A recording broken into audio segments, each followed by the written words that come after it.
नमस्ते friends, TDS TCS related और एक वीडियो में आप सभी का स्वागत है। आप सभी को पता ही है कि फाइनेंशियल ईयर 2024-2025 स्टार्ट हो चुका है।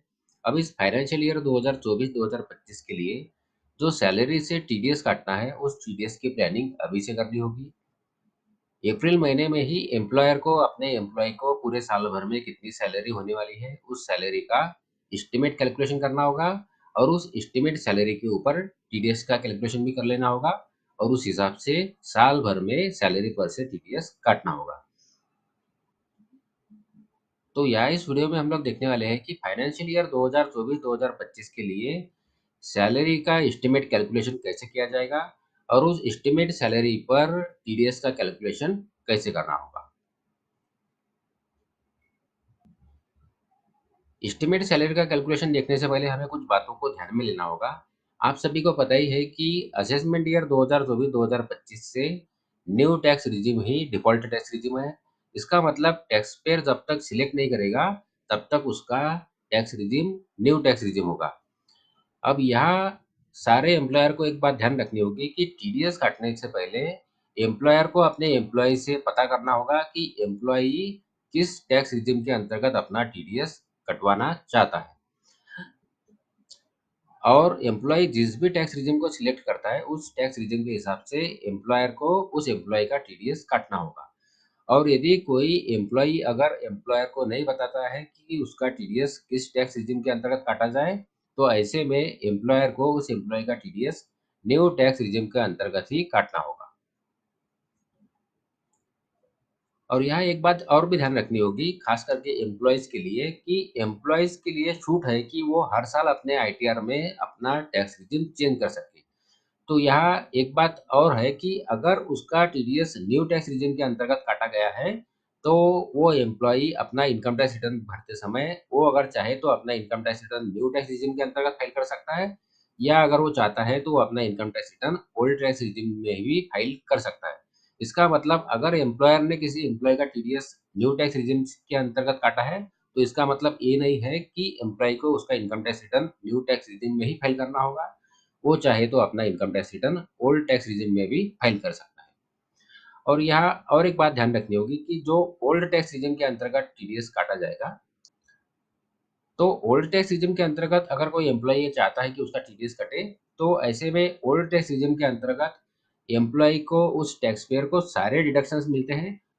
तो ऐसे में जब हम ओल्ड टैक्स रिजिम के अंतर्गत एस्टिमेट सैलरी का कैलकुलेशन करेंगे, तो इनकम टैक्स एक्ट के अंतर्गत मिलने वाले सारे डिडक्शंस को हमें ध्यान देना होगा और उस सारे डिडक्शंस को कंसीडर करने के बाद हमें एस्टिमेट कैलकुलेशन करना होगा। और यदि कोई एम्प्लॉय चाहता है कि उसका टीडीएस न्यू टैक्स रिजिम के अंतर्गत कटे, तो न्यू टैक्स रिजिम के अंतर्गत कुछ ही डिडक्शंस है जो टैक्स पेयर को मिलते हैं, जैसे कि स्टैंडर्ड डिडक्शन 50,000 रुपये का मिलता है। सेक्शन 87A के अंतर्गत जो रिबेट मिलती है वो 25,000 रुपये तक मिलती है।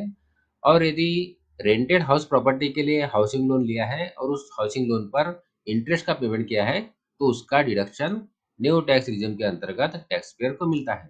और इसके अलावा सेक्शन 80CCD सबसेक्शन 2 और सेक्शन 80CCH सबसेक्शन 2 के अंतर्गत डिडक्शंस न्यू टैक्स रिजिम के अंतर्गत टैक्स पेयर्स को मिलते हैं।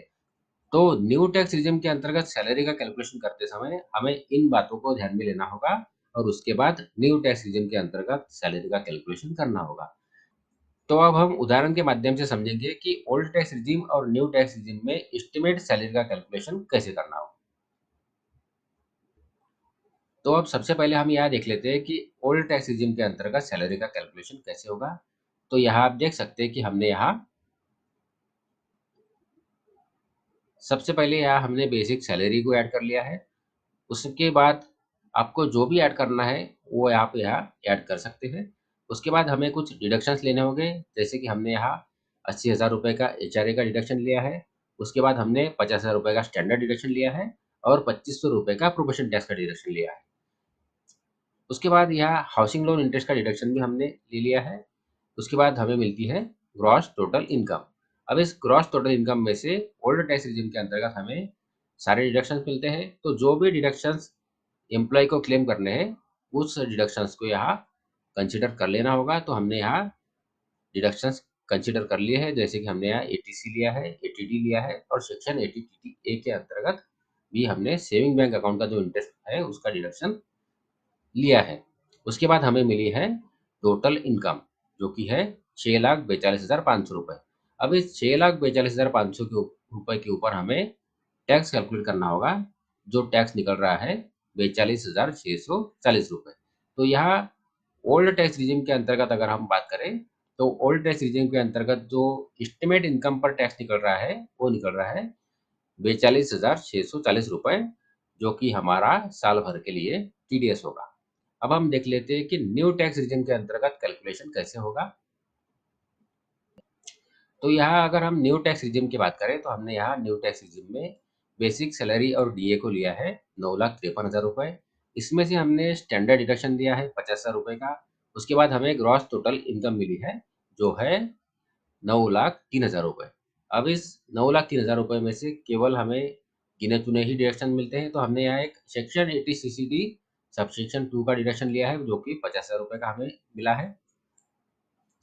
इसके बाद हमें मिली है टोटल इनकम, जो कि है 8,53,000 रुपए। अब इस 8,53,000 रुपए के जो ऊपर जो टैक्स निकल रहा है, वो निकल रहा है 41,912 रुपए। तो इसका मतलब न्यू टैक्स रिजिम में एस्टिमेट सैलरी पर जो टैक्स निकल रहा है, वो निकल रहा है 41,912 रुपए, जो कि हमारा साल भर के लिए न्यू टैक्स रिजिम के अंतर्गत एम्प्लॉय का टीडीएस होगा। अब ये जो टीडीएस हमने कैलकुलेट किया है, अब यहाँ अगर हम ओल्ड टैक्स रिजिम के अंतर्गत देखें, तो ओल्ड टैक्स रिजिम में जो साल भर की एस्टिमेट इनकम पर टैक्स निकला है, वो निकला है 42,640 रुपए। इसका मतलब साल भर के लिए जो टीडीएस निकला है, वो निकला है 42,640। अब ये जो 42,640 रुपए है, इसे हमें 12 महीनों में डिवाइड करना होगा।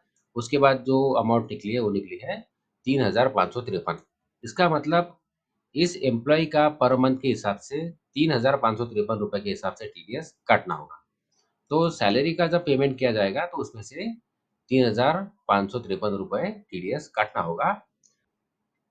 और ये जो हमने कैलकुलेशन किया है, ये जो हम टीडीएस काटने वाले हैं, ये एस्टिमेट बेसिस पे काट रहे हैं।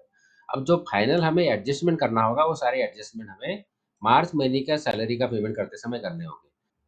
क्योंकि जब हम मार्च महीने की सैलरी का पेमेंट करेंगे, उस समय सारी पोजीशन हमारे सामने क्लियर हो जाएगी। जो एक्चुअल सैलरी है वो साल भर में, वो भी हमें पता चल जाएगी और उस हिसाब से हम टीडीएस का टैक्स का कैलकुलेशन भी कर पाएँगे।